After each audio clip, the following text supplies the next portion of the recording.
Why are people having trouble with sleep? Well, Proverbs 14 verse 6 says, knowledge is easy to him that understands. So what my aim is to give you an understanding of sleep. I want to show you what happens when you sleep. And when you understand what happens when you sleep, you begin to have a knowledge on the important times to sleep and why. There's a little tiny gland in the base of the brain, and it's called the pineal gland. And the pineal gland is about the size of maybe a macadamia nut, and it's right in the base of your brain. And the pineal gland releases 4 hormones every night, but only in certain hours. In the winter time, it's between 9 and 2. And I think your summertime ends end of October, is that right? We call it daylight saving. So in Australia, I think daylight saving's just about begun, and that when daylight saving, so at the moment you're still on summertime, yeah? So at the moment it's between 10 p.m. and 3 a.m. Why only those times? It has much to do with the moons and the tides. Light and dark signals are fed through the optic nerve to a control centre in the brain where your body clock is located. And your body clock communicates with the pineal gland. And these are the hormones that are released. One is melatonin. A lot of people have heard of melatonin.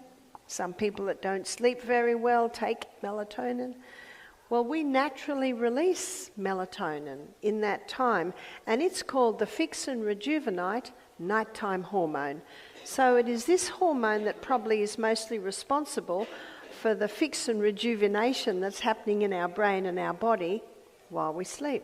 Another hormone is serotonin. That's the mood hormone. So if you want to feel good, go to bed early. What are the kids like if they have a late night? Not very happy. Either are the adults. Another hormone that's released in these hours from the pineal gland is arginine vasotocin. Those kids are having a ball out there somewhere, yeah? Arginine vasotocin is our natural painkiller. Did you know you have a natural painkiller? When you go to bed in these hours, your natural painkiller is released. But your natural painkiller, when it's used, it leaves a waste. And if that waste hasn't been released, then the next night, arginine vasotocin won't be released. How do we get rid of the waste from using our arginine vasotocin? That's exercise. When you exercise in the day, as you perspire, you are letting go of the waste. And that's why exercise is so important to be able to increase your ability to sleep.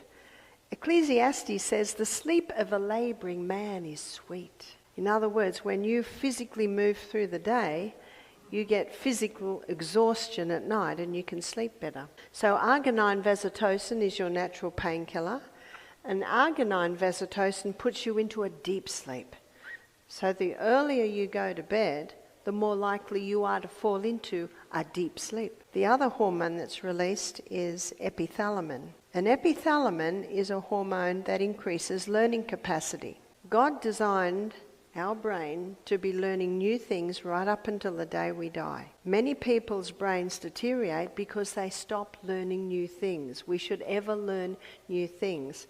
I love the story of the 90-year-old man who learnt to play the piano, and the 92-year-old man that graduated from law school. After hearing the lecture on renewing the mind, a 75-year-old man came up to me and he said, I recently put away my most difficult violin pieces. He said, I'm going home to get them out again.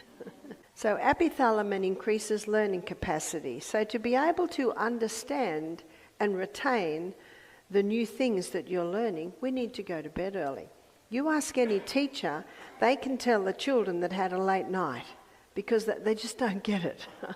They don't retain. And epithalamin slows down aging. Everyone over the age of 25 likes that one. So these are the hormones that are released in these hours every night.